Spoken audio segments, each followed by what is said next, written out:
எண்ணமெல்லாம் சிறகடிக்கும், எண்களெல்லாம் வழி கொடுக்கும். எந்நாளும் ராஜமுகம், எளியோரின் ஏறுமுகம். எந்த நிலை வந்தாலும் வந்த நிலை மாறாத நமது Rajanilai. Rajanilai TV, channel of astrology.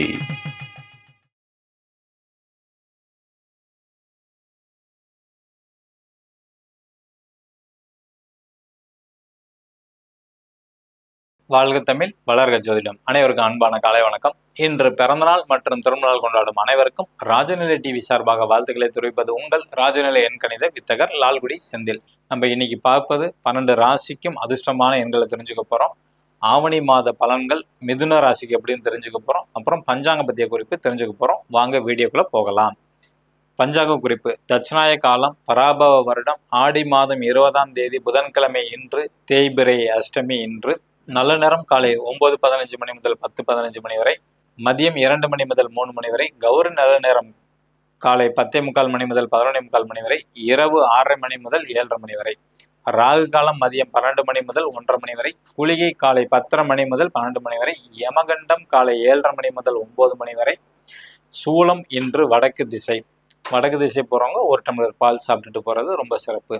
இன்றைய திதி சப்தமி திதி மாலை 6 மணி 9 நிமிடம் வரை, பின்பு அஷ்டமி திதி. நட்சத்திரம் அஸ்வினி நட்சத்திரம். யோகம் சூலம் நாம யோகம் மதியம் 4 மணி 28 நிமிடம் வரை, பின்பு கண்டம் நாம யோகம். கரணம் பவகரணம். சந்திராஷ்டமம் கன்னிராசி உத்திரம் நட்சத்திரத்திற்கு. கிரக நிலவரங்கள்: மேச ராசியில் சந்திரன், மிதுன ராசியில் செவ்வாய் பகவான், கடக ராசியில் சூரிய பகவான், புதன் பகவான் மற்றும் குரு பகவான், சிம்ம ராசியில் கேது பகவான், கன்னி ராசியில் சுக்கிர பகவான், கும்ப ராசியில் ராகு பகவான், மீன ராசியில் சனி பகவான். நம்ம இப்ப 12 ராசிக்கு அதிர்ஷ்டமான எண்களை தெரிஞ்சுக்க போறோம். ராஜநிலையோட அதிர்ஷ்டமான எண்கள். புதுசா பார்க்கக்கூடிய நண்பர்கள் இந்த மாதிரி ஒரு பர்மனன்ட் மார்க்கர் வாங்கிக்கிங்க.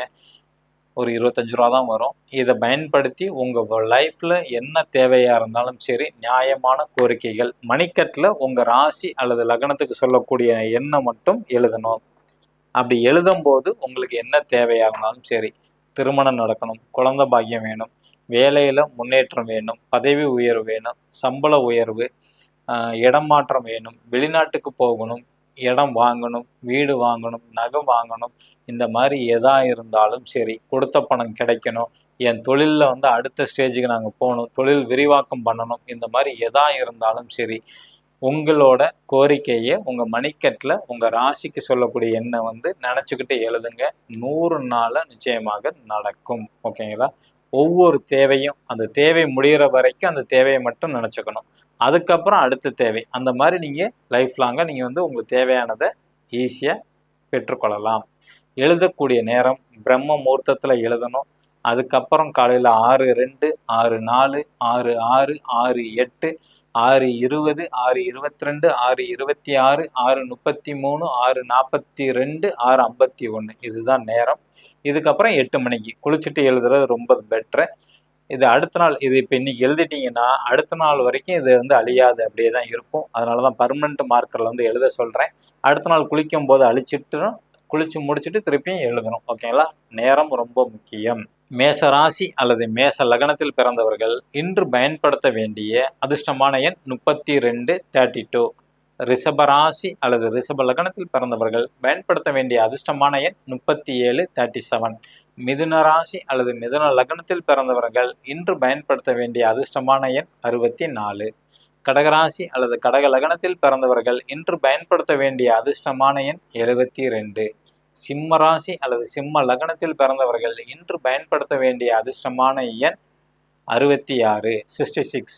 கன்னி ராசி அல்லது கன்னி லக்னத்தில் பிறந்தவர்கள் இன்று பயன்படுத்த வேண்டிய அதிர்ஷ்டமான எண் 73, 73. துலா ராசி அல்லது துலா லக்னத்தில் பிறந்தவர்கள் இன்று பயன்படுத்த வேண்டிய அதிர்ஷ்டமான எண் 90. விருச்சிக ராசி அல்லது விருச்சிக லக்னத்தில் பிறந்தவர்கள் இன்று பயன்படுத்த வேண்டிய அதிர்ஷ்டமான எண் 84, 84. தனுசு ராசி அல்லது தனுசு லக்னத்தில் பிறந்தவர்கள் இன்று பயன்படுத்த வேண்டிய அதிர்ஷ்டமான எண் 95, 95. மகர ராசி அல்லது மகர லக்னத்தில் பிறந்தவர்கள் இன்று பயன்படுத்த வேண்டிய அதிர்ஷ்டமான எண் 33, 33.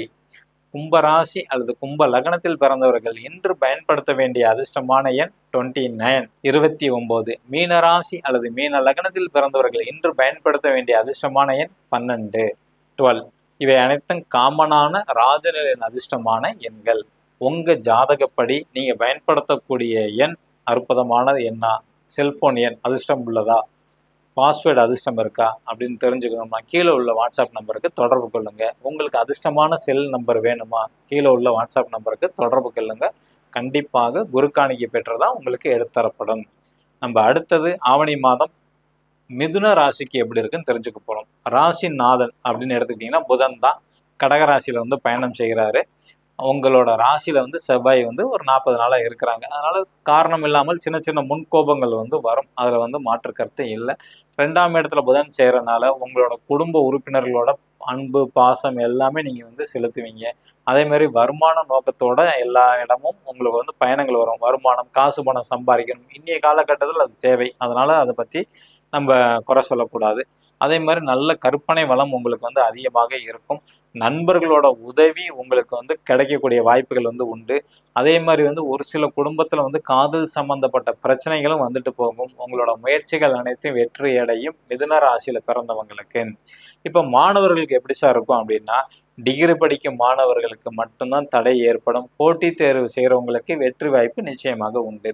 அடுத்தது வருமானம், குடும்பம் எப்படி இருக்கும் அப்படின்னா, 2ஆம் இடம் தான் குடும்பம், தனம், வாக்கு அப்படின்னு சொல்லுவோம். ஓகேங்களா? அந்த 2லே வந்து உங்களோட ராசிநாதனான புதன் பயணம் செய்கிறாங்க. 2ஆம் அதிபதியான சந்திரன் 5ல் இருக்கிறாங்க. ஓகேங்களா? நல்ல வருமானம் வரும். ஓகே, அதில் எந்த மாற்று கருத்தும் இல்லை.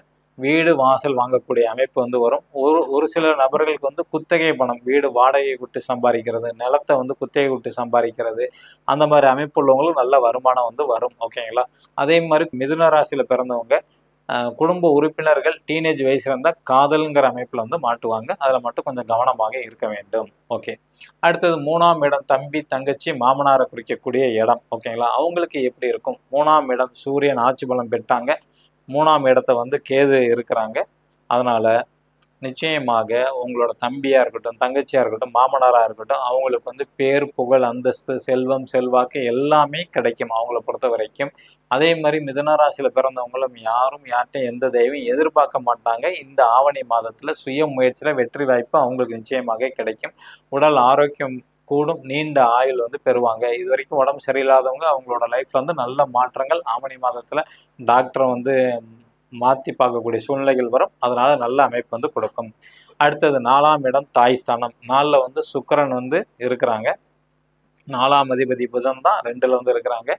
இந்த 4ஆம் இடத்தை சனி பகவானும் செவ்வாயும் வந்து பார்க்குறாங்க. ஓகேங்களா? உங்களோட தாயை பொறுத்த வரைக்கும் மிதுன ராசியில் பிறந்தவங்க அவங்களோட அம்மா நீண்ட தூரம் பயணம் போகிறதுக்கான வாய்ப்புகள் வந்து வரும். கொஞ்சம் ஆசைகள் வந்து நிறைவேறதுக்கான வாய்ப்புகள் அதிகம் கொடுக்கும். காரணம் இல்லாமல் சின்ன சின்ன கோபங்கள் வந்துட்டு போகும். ஓகேங்களா? உஷ்ணம் சம்பந்தப்பட்ட நோய் வரதுக்கான வாய்ப்புகள் அதிகம் உண்டு உங்களோட தாய்க்கு. அதுதான் அவங்களுக்கு கொஞ்சம் மைனஸ். நல்ல வருமானம் அதெல்லாம் கொடுக்கும். அதை பொறுத்த வரைக்கும் எந்த ஒரு இதுவும் கிடையாது. ஆசைகள் எல்லாம் கொஞ்சம் நிறைவேறும். நம்ம அடுத்தது மிதுன ராசியில் பிறந்தவங்களோட குழந்தைங்களுக்கு எப்படி இருக்குன்னு தெரிஞ்சுக்க போகிறோம். 5ஆம் இடம் தான் குழந்தை. அங்கே சந்திரன் வந்து பயணம் செய்கிறாங்க. அந்த இடத்த கேது பகவான் பார்க்குறாங்க. உங்களோட 5ஆம் அதிபதி நீசம். அப்போ குழந்தைகளோட ஆசைகள் வந்து நிறைவேறது தடை ஏற்படும். குழந்தைங்களுக்கு வந்து வீண் விரயம்ங்கிற அமைப்பு தான் ஒரு 30-40 நாளாக வந்து இருக்குது. இடமாற்றம் சில பேர்த்துக்கு வந்து நல்லது. அல்லது ஒரு சில குழந்தைங்களுக்கு வந்து இந்த நுரையீரலில் வந்து சளி கோத்துக்கக்கூடிய காலங்கள் இந்த காலகட்டம் கொஞ்சம் கவனமாக இருக்க வேண்டும். சரியாக தூக்கம் வர்றது, உடம்பு சரியில்லைன்னா எங்கே தூக்கம் போகிறாங்க, அந்த மாதிரி அமைப்பு தான். வெளிநாட்டுக்கு போகக்கூடிய சூழ்நிலை இருக்கிறவங்க, அந்த வயதில் உள்ளவங்க வெளிநாட்டுக்கு போவாங்க. உங்களோட குழந்தைய வந்து வெளிநாடு போகக்கூடிய தன்மை 20-25க்கு மேலே இருந்தாங்கன்னா கண்டிப்பாக வெளிநாடு போவாங்க. அவங்களோட ஆசை ஏற்படுறதுல கொஞ்சம் தடை ஏற்படும் குழந்தைக்கு. மிதுன ராசியில் பிறந்தவங்களுக்கு குழந்தை பாக்கியம் எப்படி இருக்கு நம்ம தெரிஞ்சுக்க போறோம். குழந்தை பாக்கியம் நிச்சயமாக கிடைக்கும். அரசியல்ல இருக்கிறவங்களுக்கு கொஞ்சம் பொறுமை வந்து அவசியம். மாற்றம் நிச்சயமாக ஏற்படும். அதிக பயணங்களை வந்து மேற்கொள்ளக்கூடிய அமைப்பு வந்து மிதுன ராசியில பிறந்தவங்களுக்கு நடக்கும்.